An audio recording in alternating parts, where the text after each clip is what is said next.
हाँ जी दोस्तों, तो कैसे हैं जी आप सभी। मैं उम्मीद करता हूँ आप सभी सब अच्छे होंगे और स्वस्थ होंगे।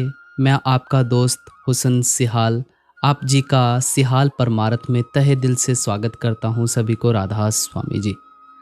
तो दोस्तों, आज हैदराबाद में 30 अगस्त 2025 को हुजूर जी ने सवाल जवाब का प्रोग्राम किया। और आप जी को जैसे पता ही है कि बाबा जी इन दिनों बाहर हैं, बाहर की संगत को देख रहे हैं। कहाँ हैं ये हम आपको नहीं बता सकते हैं। और हुजूर जी ने हैदराबाद में संगत के साथ सवाल जवाब का प्रोग्राम किया, दर्शन का प्रोग्राम किया और पाठी साहब जी ने आधे घंटे का सत्संग फरमाया। सवाल जवाब शुरू करने से पहले आप जी से एक मैं छोटी सी बेनती करूंगा। जो दोस्त चैनल के ऊपर नए आ रहे हैं वो चैनल को कर दें सब्सक्राइब, ऑल नोटिफिकेशन बेल पे प्रेस कर दें। आप जी के साथ हम ऐसे ही परमार्थी वीडियो शेयर करते रहते हैं। तो ऐसे ही परमार्थी वीडियो देखने के लिए आप जल्दी से चैनल को सब्सक्राइब करके ऑल नोटिफिकेशन बेल ज़रूर दबा दीजिएगा। तो आज सबसे पहले जब हुजूर जी आए, बड़ा प्यारा माहौल बना हुआ था। संगत टकटकी लगाकर देख रही थी कि बाबा जी भी आएंगे, लेकिन बाबा जी नहीं आए। और आप जी को पता है कि ये कार्यक्रम हुजूर जी के पास दिया गया था, तो हुजूर जी ने ये कार्य संभाला है। हुजूर जी स्टेज के ऊपर आए, गद्दी पर विराजमान हुए, संगत पर दृष्टि डाली और उसके बाद पाठी साहब जी ने 30 मिनट का सत्संग फरमाया। 30 मिनट का सत्संग खत्म होने के बाद फिर सवाल जवाब का प्रोग्राम शुरू किया गया।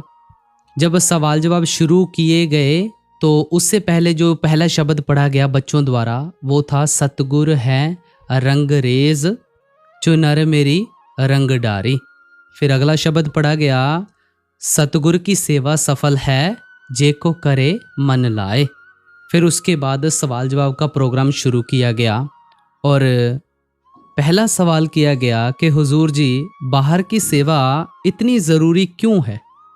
हुजूर जी ने फरमाया कि बेटे देखो, हम इस दुनियादारी में कितने काम करते हैं, रिश्तेदारियां निभाते हैं, काम काज करते हैं, लेकिन कुल मालिक को हम भूले बैठे हैं। और हुजूर जी ने ये भी फरमाया कि बेटा देखो, जब हम इकट्ठे होते हैं, इकट्ठे होकर सेवा करते हैं तो हमें एक अलग सा एटमॉस्फेयर मिलता है। और दूसरी बात, हम मालिक के और नज़दीक चले जाते हैं, हमें मालिक की याद आती है और हमारा एक अलग सा वातावरण बन जाता है मालिक को याद करने का। हमारे ऊपर ये जो होमे का पर्दा है, अहंकार का पर्दा है, हमने ये हटाना है और ये ऐसे नहीं हटेगा। निरंतर हम सेवा करते रहेंगे और हम अपना एटमॉस्फेयर बनाते रहेंगे, तब जाकर कहीं मुकम्मल होगा। और सेवा करने से बेटा ये है कि जब हम सेवा करते हैं तो हमारे मन में एक निम्रता आती है और जब हम निरंतर सेवा करते रहते हैं तो हम मालिक के और ज़्यादा नज़दीक चले जाते हैं। लेकिन साथ में हुजूर जी ने ये भी फरमा दिया कि बेटा देखो, असली सेवा नाम सिमरन की सेवा है। जैसे बाबा जी फरमाते हैं ना, ए सेवा चाकरी नाम वसे मन आए। बाकी सेवाएं तो सारी माहौल बनाने के लिए हैं, लेकिन जो असली सेवा है वो हमारी भजन सिमरन की सेवा है। फिर उन्हीं भाई साहब ने पूछा कि हुजूर जी क्या हमें सेवा को गिनती में लेके आना चाहिए। हुजूर जी ने बड़े ही प्यार से फरमाया कि बेटे देखो, जो काम गिनती में आ गया या सेवा गिनती में आ गई वो कोई सेवा थोड़ी हुई। हमने कोई भी काम करना है निष्काम भाव के साथ करना है, निस्वार्थ भाव के साथ करना है, तभी जाकर कहीं सेवा मुकम्मल होती है। जो गिनती में आ जाती है वो सेवा नहीं होती है। ज़रूरी ये भी नहीं है कि आपने डेरे आके सेवा कर ली या किसी सत्संग सेंटर में जाके सेवा कर ली। मतलब ये है कि अपने मन में निष्काम भाव के साथ कहीं भी काम कर लिया वो सेवा में गिना जाता है। फिर अगला सवाल किया गया कि हुजूर जी आपकी दया मेहर के साथ हम फैमिली पूरे आए हैं, 40 जने हैं, भाई बहन भी हैं साथ में। फिर उन्होंने कहा कि हुजूर जी मैं पापी हूँ, मुझ जैसी पापी को बख्श लो। बाकी सब तो उन्होंने सब कुछ ठीक कहा कि घर में सब कुछ ठीक है, लेकिन एक बात ज़रूर है कि हुजूर जी मेरे पति परमेश्वर जो हैं वो सत्संग में नहीं आते हैं। हुजूर जी ने बड़े ही प्यार से फरमाया कि देखो बहन, अगर इस मार्ग में हम किसी को भी खींचकर नहीं ला सकते हैं, ये रास्ता परमार्थ का मार्ग है, इस रास्ते पर किसी को भी खींचकर नहीं लाया जा सकता है। इस रास्ते में अगर किसी ने आना है वो अपनी मर्जी से, जिसको सुकून मिलता है, जिसको कुछ चाहिए होता है, वही आता है इस रास्ते के ऊपर। हर कोई इस रास्ते के ऊपर नहीं आ सकता है, या किसी को हम जोरो जबरदस्ती के साथ इस रास्ते पर ला सकते हैं, ऐसा नहीं है। जब उनका मन होगा तो वो ज़रूर आएंगे, लेकिन आपने एक उनके लिए उदाहरण बनना है। तो एक बहुत सुंदर उदाहरण दी हुजूर जी ने कि जब हमें भूख लगती है तो हम रोटी की तरफ आकर्षित होते हैं, हम रोटी खाते हैं और भूख मिटती है। और ऐसा ही बहन, जब उनको भूख लगेगी इस चीज़ की, वो खुद ब खुद यहाँ चले आएंगे। लेकिन हमने हर तरफ प्यार का माहौल बनाना है, खुशहाल माहौल बनाना है और उदाहरण बनना है। एक अच्छा माहौल बनाएं, अच्छी पत्नी बन के दिखाएं। फिर उन्हीं बहन जी ने एक हुजूर जी से बात की कि हुजूर जी, हम शादी करके अपनी बहू लेके आए थे, उसने अब डाइवोर्स ले लिया है, ऐसा क्यों होता है? हुजूर जी ने फरमाया कि देखो बहन, हम अपने आप को कंट्रोल कर सकते हैं, दूसरों को कंट्रोल नहीं कर सकते हैं। हर किसी की सोचनी अलग अलग होती है। अगर हम ये सोचें कि हमारी सोचनी के हिसाब से वो चलें तो ऐसा तो पॉसिबल नहीं हो पाएगा ना। उनकी अपनी सोचनी है, हमारी अपनी सोचनी है, लेकिन हमने किसी की परख नहीं करनी है, अपनी करनी के ऊपर ध्यान देना है। अगला जो करना है वो करे। और देखो बहन, वो मालिक जो करता है हमारे भले के लिए करता है, कभी भी हमारे लिए बुरा नहीं कर सकता है। हमारी जिसमें भलाई है वो काम वही करेगा। आप अपनी तरफ से अच्छी सास बनने की कोशिश करो। फिर अगला सवाल किया गया कि हुजूर जी, हमारी लाइफ का एम क्या है? साथ में उन्होंने ये भी सवाल किया कि क्या हमें शादी करवानी चाहिए या नहीं। हुजूर जी ने कहा यस, करनी चाहिए। सारी संगत ज़ोर ज़ोर से हंसने लग पड़ी।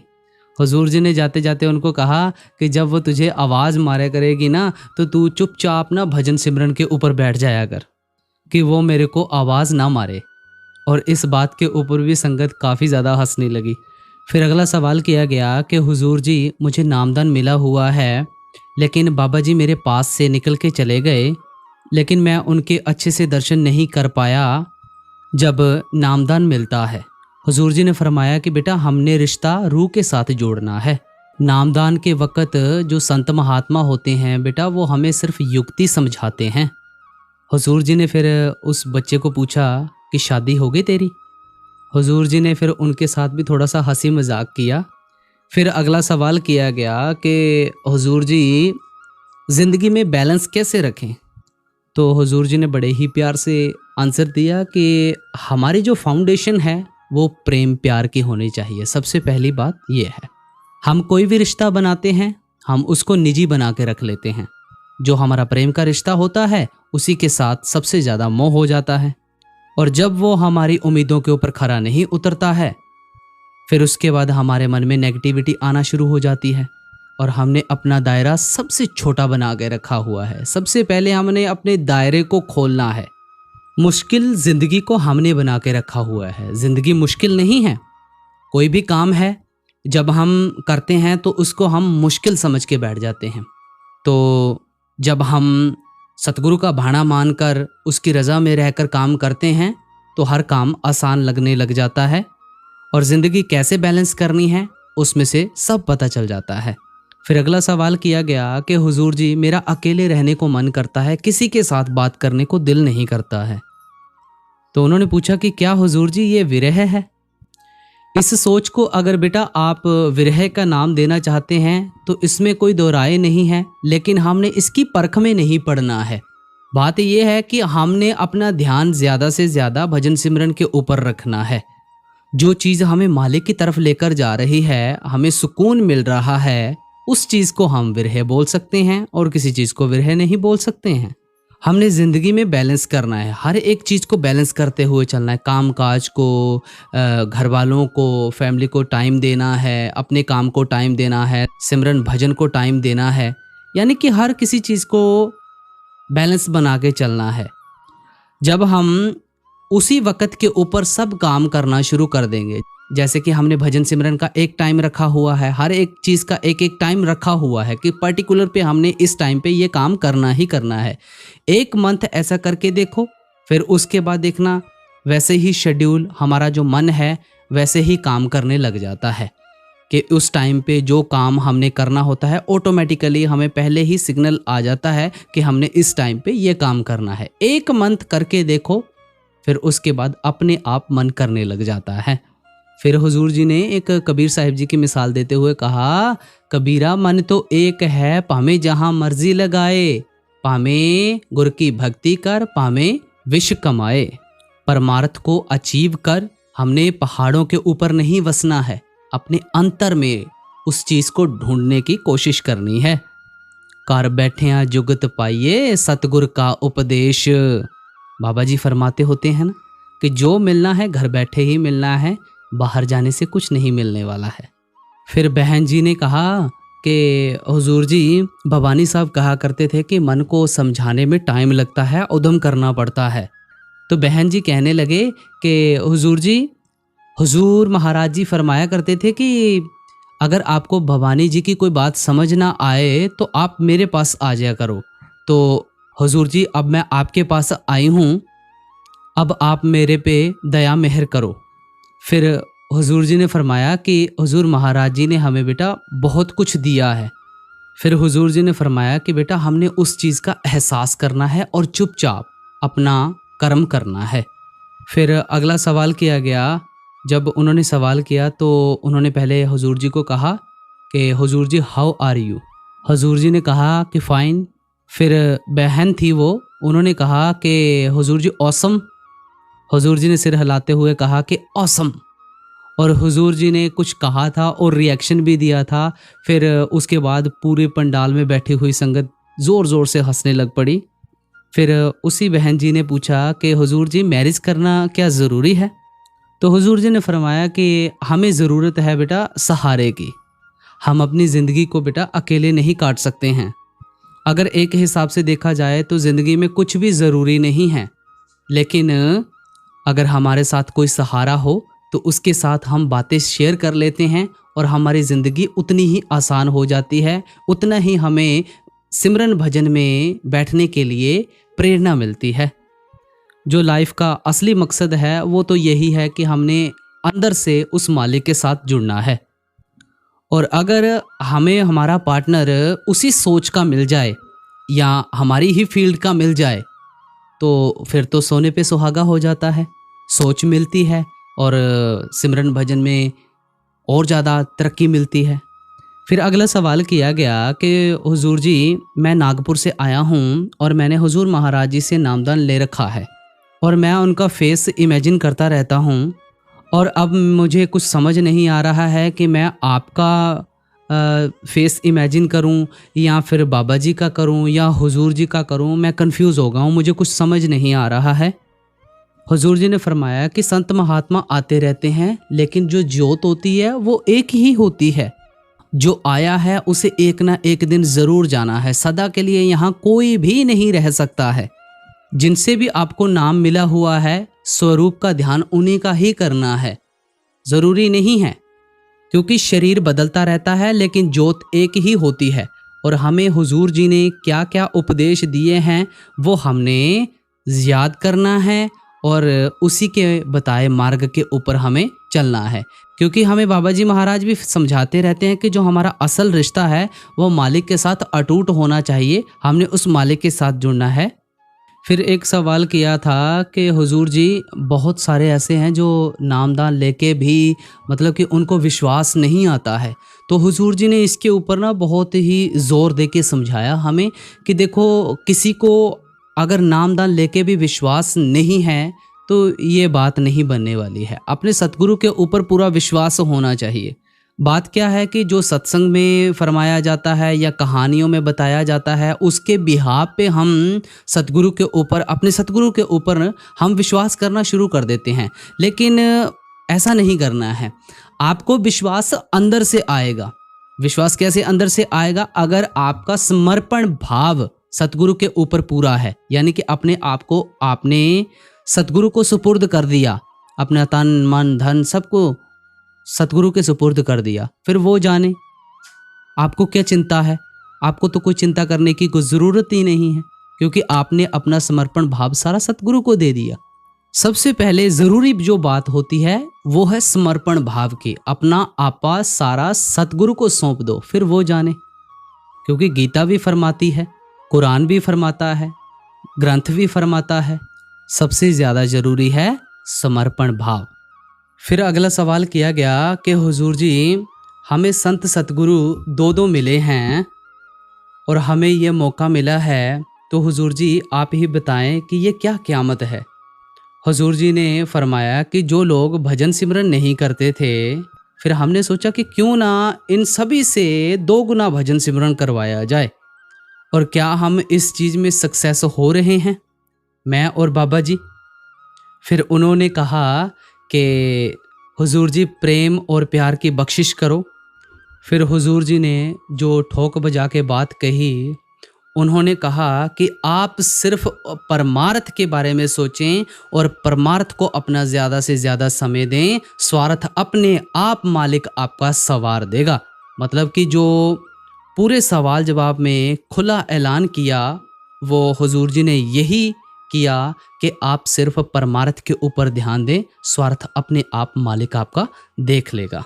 फिर अगला सवाल किया गया कि हुजूर जी हमारा भजन सिमरन में मन नहीं लगता है, हमें बाबा जी से नामदान मिला हुआ है, हुजूर जी आप मोटिवेट करो कि हम भजन सिमरन कैसे करें। हुजूर जी ने फरमाया कि हमें कोई भी मोटिवेट नहीं कर सकता है, मोटिवेशन हमें खुद बेटा अंदर से आएगी। हुजूर जी ने फरमाया कि जब हमें भूख लगती है तो हम रोटी खाते हैं ना, जब हमें रिश्तेदारी निभानी होती है तो जो कार्य होता है उसके ऊपर जाते हैं या कार्य करवाते हैं, और जब हमें पैसे की ज़रूरत है तो हम नौकरी पर जाते हैं और पैसा कमाते हैं।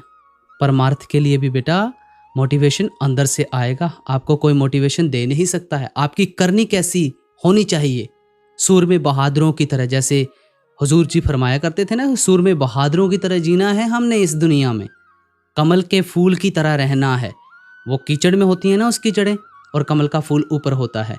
हमने इस संसार में रहते हुए भी कमल के फूल की तरह ऊपर की तरफ रहना है, यानी कि सारी जिम्मेवारियां ज़रूर निभानी हैं, लेकिन उनके साथ हमने जुड़ना नहीं है। एक बहन ने बोला कि एज अ फादर, कुछ ऐसी बात हुई थी, तो हुजूर जी ने इसका जवाब दिया कि मुझे फादर मत कहो, एज अ ब्रदर कह लो, आई एम वेरी यंग, क्योंकि मैं आपके फादर की उम्र का नहीं हूँ, मुझे आप भाई बोल लो। और इस बात के ऊपर सारी संगत पंडाल में बैठी हुई हंसने लग पड़ी। फिर अगला सवाल किया गया, तो हुजूर जी ने जब ये लड़का सवाल करने लगा था, थोड़ा सा इसके साथ भी हुजूर जी ने मजाक किया। इस लड़के ने कहा कि हुजूर जी मेरा पहला प्रश्न है। हुजूर जी कहने लगे कि आप पूछ तो ऐसे रहे हैं कि जैसे कौन बनेगा करोड़पति में आ गया कि मेरा पहला प्रश्न ये है। तो सारी संगत इस सवाल के ऊपर ज़ोर ज़ोर से हंसने लग पड़ी।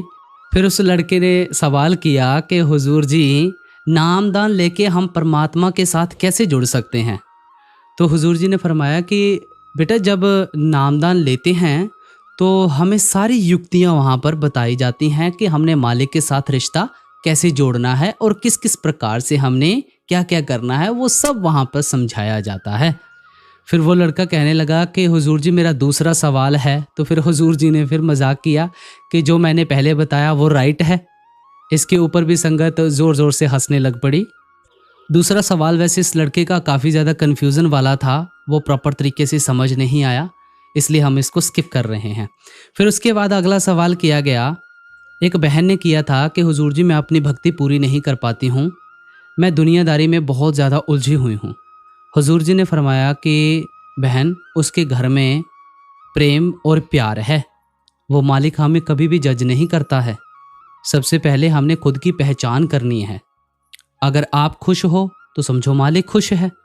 और ज़रूरी क्या है कि लाइफ में डिसिप्लिन होना, डिसिप्लिन बनाओ। तो बहन कहने लगी कि हुजूर जी मैं बहुत ज़्यादा कमज़ोर हूँ, मैं डिसिप्लिन नहीं बना पाती हूँ और मुझे ये डर लगता है कि कहीं मैं अपने सतगुरु को खो ना बैठूँ। तो फिर हुजूर जी ने फरमाया कि अगर हमारे अंदर ये सोच आ गई है तो हमने इस सोच को छोड़ना नहीं है। बहन की नई नई शादी हुई थी। हुजूर जी ने देखा हाथों में चूड़ा डाला हुआ है, तो हुजूर जी ने उनसे सवाल किया कि मेरे को लगता है नई नई शादी हुई है। तो बहन ने कहा जी हुजूर जी। तो फिर हुजूर जी ने एक बात कही कि हस्बैंड को भी कंट्रोल करती हो ना। वो सिर हिलाने लगी और इसके ऊपर फिर सारी संगत पंडाल में बैठी हुई हंसने लग पड़ी। तो ये हैदराबाद के सवाल जवाब थे, कुछ इस प्रकार रहे। तो कल हुजूर जी का हैदराबाद में सत्संग भी है, जो संगत जाना चाहती है बड़ी खुशी के साथ जा सकती है। कि जाते जाते आप जी से मैं एक बेनती करूंगा कि इस चैनल के ऊपर और भी कई परमार्थी वीडियोज़ हैं और परमार्थी अपडेट्स हैं, जो अभी लेटेस्ट हालात चले हुए हैं पंजाब के, वो भी वीडियोज़ आप देख सकते हैं। और एक बेनती और है कि हमने जितना किसी के काम आना, इस घड़ी में अगर हम हर किसी के काम आएंगे तो हम अपने आप को सौभाग्यशाली समझेंगे कि हम काम आ रहे हैं और हमने हर किसी के काम आना है। तो चैनल को कर दें सब्सक्राइब और नोटिफिकेशन बेल पे प्रेस कर दें। मैं आपका दोस्त हुसन सिहाल, सभी को राधा स्वामी।